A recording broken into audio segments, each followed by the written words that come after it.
Olá, eu sou o professor Marcelo e no encontro de hoje nós vamos conversar sobre ângulos e nossa aula vai começar aqui mesmo. O ângulo muitas vezes é visto como uma abertura, o encontro de duas semirretas que partem no mesmo ponto. Mas nós vamos definir ângulo aqui como voltas. Então eu estou numa cadeira giroflex e vou fazer o seguinte, eu vou dar um impulso e com isso eu dei uma volta completa. Essa volta completa nós vamos dizer que tem 360 graus. Assim foi definido há muito tempo atrás. Uma vez definido que uma volta completa eu tenho 360 graus, agora nós vamos começar a explorar essas voltas. Então aqui no quadro eu coloquei aqui, ó. Este aqui é um ângulo que representa apenas metade de uma volta, tá? Não é uma volta inteira. Então, se uma volta inteira nós temos 360 graus, quando eu dou apenas meia volta, a gente vai dividir essa volta inteira por 2 e a gente vai obter 180 graus. Esse aqui é o chamado ângulo raso. Vamos escrever aqui, ó. É o ângulo raso, que é um apelido que ele recebe. Então, o ângulo raso mede 180 graus. Então, aqui eu fiz uma circunferência, tá? Então, a volta completa, 360 graus. Se eu dobrar pela metade, o que acontece com a minha circunferência? Eu tenho apenas meia volta. É isso que está sendo representado aqui, ó. É um ângulo que é uma linha reta, mas eles têm alguns elementos, ó. Aqui, onde está a letra O, é o vértice do ângulo. Aqui o ponto A está nesta semirreta que vai para a esquerda e o ponto B está na semirreta que vai para a direita. Então, além de a gente poder considerar ângulo como giro, eu posso considerar ângulo como uma abertura, como se eu estivesse pegando um compasso e abrindo ele completamente, aqui pelo centro. Tá? Então, este aqui, 180 graus, representando meia volta. E aí nós temos um outro ângulo bem famoso, que é a metade da meia volta, ou seja, 1/4 de volta. Então o que eu vou fazer com a minha circunferência? Se eu dividir ela no meio, eu tenho meia volta. Se eu dividir ela no meio novamente, eu tenho 1/4 de volta. Tá? E aqui está representado este ângulo. Repara como o meu papel fica certinho aqui no ângulo de 90 graus. Então já adiantei para vocês, eu vou pegar o resultado de meia volta, 180 graus, e dividir por 2, porque esse aqui é a metade. O resultado vai ser 90 graus. Nós temos como apelido esse aqui ângulo reto. Tá? Então é um apelido para ele. O ângulo reto. E esse ângulo reto ele é muito usado no nosso dia a dia. Né? Por exemplo, este quadro que eu tenho aqui, se eu for medir os cantinhos dele, olha lá, todos os cantos dele medem 90 graus. Com a minha circunferência dobrada 2 vezes, eu fico exatamente com esse ângulo de 90 graus. Qualquer um dos cantinhos. Quando você vai levantar uma parede, a parede não pode ser levantada de qualquer jeito. Ela tem que ser levantada a 90 graus do solo, porque essa é a posição em que ela fica mais firme. Se você fizer menos de 90 graus ou mais de 90 graus, essa parede pode cair. Continuando aqui a nossa exploração com os ângulos, então, só recapitulando, aqui nós temos o ângulo raso, que mede exatamente 180 graus, é a minha circunferência dobrada no meio. Se eu dobrar no meio novamente, eu chego no ângulo reto, que tem 90 graus. Este símbolozinho aqui, um quadradinho com um pontinho no meio, ele representa já 90 graus. Então, quando vocês verem na figura esse quadradinho na ponta, sem número nenhum, já tem que saber que ele é um ângulo reto, de 90 graus. Aqui eu coloquei um ângulo, eu vou pegar meu ângulo reto como referência. Eu quero saber se esse ângulo é maior ou menor do que 90 graus. Então, ó, vou pegar aqui meu medidor de 90 graus, eu estou percebendo que o ângulo é menor. Porque para ser 90 graus ele tinha que vir até aqui. Mas ele está aqui, ó, passando por cima de 90 graus. Então, quando o ângulo é menor do que 90 graus, ele recebe o nome de ângulo agudo. Então, aqui nós vamos colocar ângulo agudo. Menor que 90 graus. Coloquei um outro ângulo aqui e eu vou usar a minha referência, que são os 90 graus. Eu vou colocar aqui meu medidor e eu percebo que esse ângulo é maior, tá? Porque para ser ângulo de 90 graus ele teria que estar aqui. E eu estou vendo que o giro dele é maior do que 90 graus. Esse ângulo aqui recebe o nome de ângulo obtuso, que é um ângulo maior que 90 graus, mas ele é menor que o ângulo raso, tá? Então, fica entre 90 e 180 graus. Aqui no meu ângulo raso, eu posso criar uma nova semirreta, passando pela origem. Se eu fizer isso, eu acabei de criar mais dois ângulos aqui, tá? Vamos dizer que esse ângulo aqui seja o ângulo X, esse aqui o ângulo Y.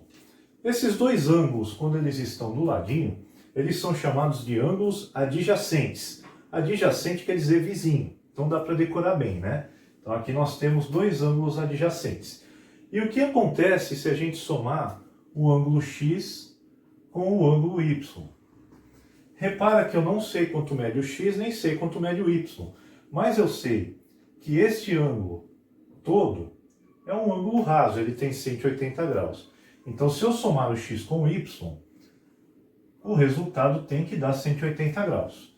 Esses dois ângulos são chamados de suplementares. Então, olha só, X e Y são ângulos suplementares. Vou fazer a mesma proposta com o ângulo reto, que é o ângulo de 90 graus. Então, vou também traçar uma semirreta aqui, de forma que eu também vou conseguir dois novos ângulos. Esse aqui eu vou dar o nome de W, esse aqui eu vou dar o nome de Z. Esses ângulos W e Z, do jeito que eu fiz, eu não sei quanto cada um mede, mas eu sei que se eu somar o W com o Z, eu tenho que ter 90 graus. Então esses ângulos aqui também recebem um nome especial. A gente diz que W e Z são ângulos complementares. Então vamos anotar aqui, anota direitinho aí no seu caderno. Complementares. Tudo bem? Então, se dois ângulos somados der 180 graus, nós estamos falando de ângulos suplementares. Agora, dois ângulos que somados eu tenha 90 graus, aí nós estamos falando de ângulos complementares. Temos agora aqui um ângulo na medida de 60 graus. Ele está entre 0 e 90 graus, então ele é um ângulo agudo. Agora, vamos ver como é que a gente pode representar o nome desse ângulo, tá? Porque às vezes na figura tem vários ângulos e você precisa identificar um deles. Então, uma das maneiras de a gente representar este ângulo aqui, que é o de 60 graus, é assim, ó. Você vem um ponto de uma das semirretas, no meio você coloca o vértice com um acento circunflexo em cima e depois você coloca a letra que está na outra semirreta. Então este é o ângulo AOB. Se você acompanhar com o dedo, ó, AOB, forma o ângulo que está aqui. E esse AOB mede 60 graus. Também não tem problema se você chamar esse ângulo assim, ó. Começar pelo B, passar pelo O com um acento, indicando que o ângulo está aqui no vértice O. e depois termina com a letra da outra semirreta.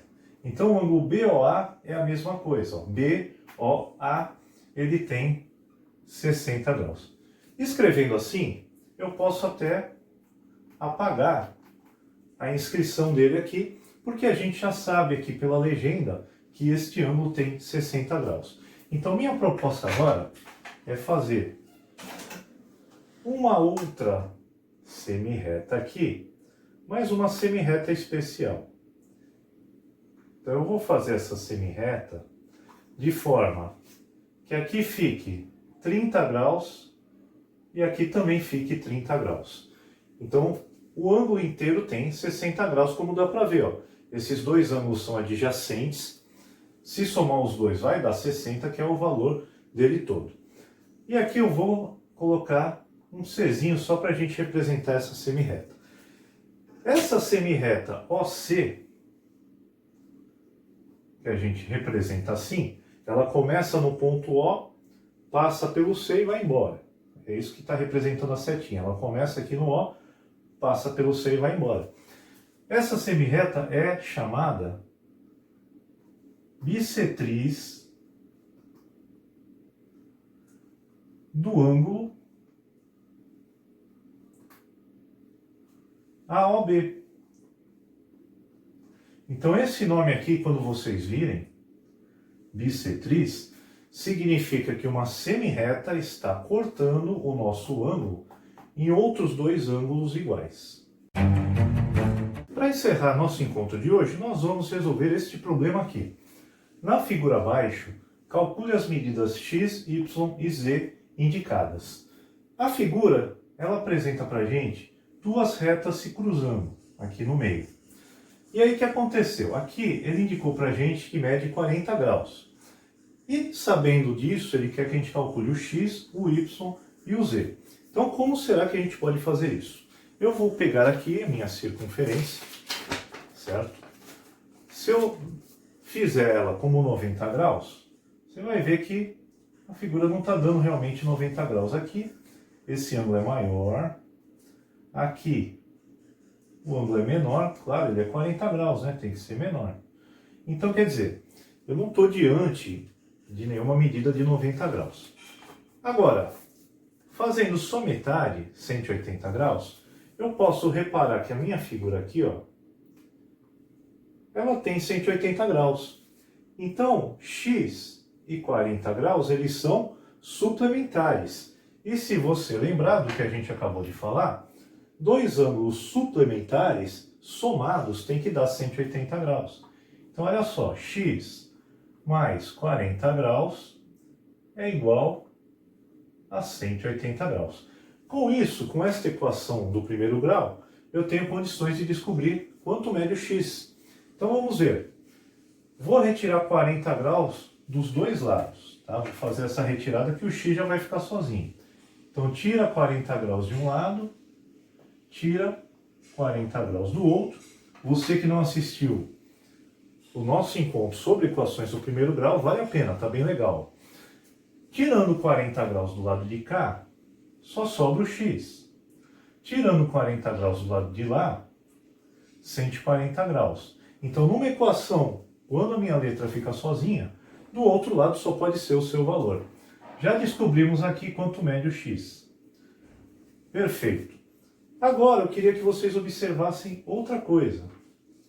Se eu colocar a minha régua de 180 graus aqui, eu vejo que esta medida aqui também, ó, tem que dar 180 graus. Ou seja, o z somado com esses 40 graus também tem que dar 180, porque eles são suplementares.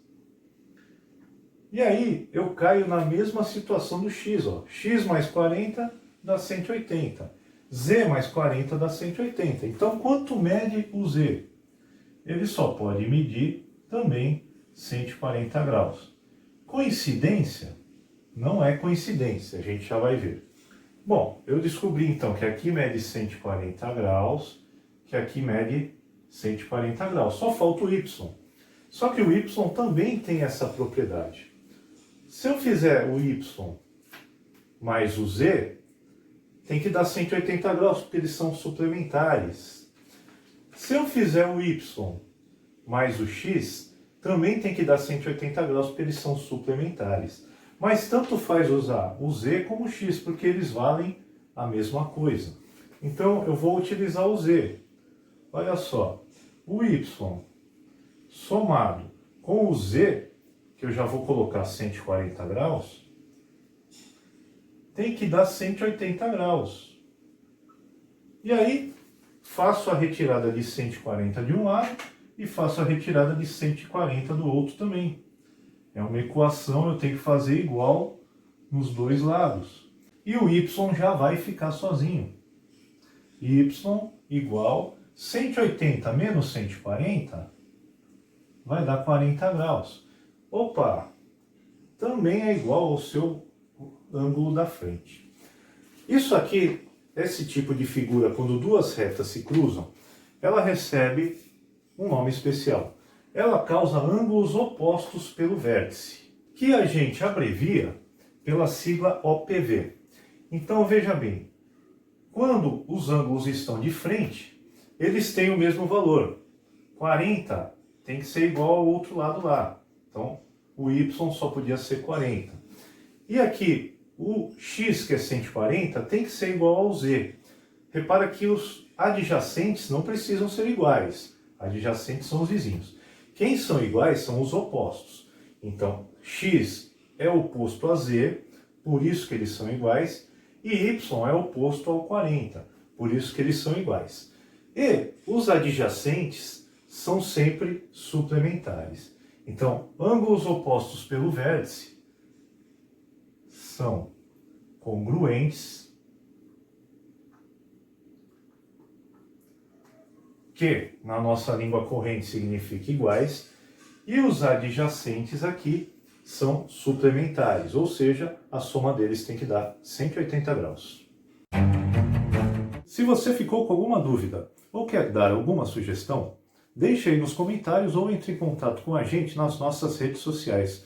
Professor Marcelo agradece demais a sua visita e até o nosso próximo encontro.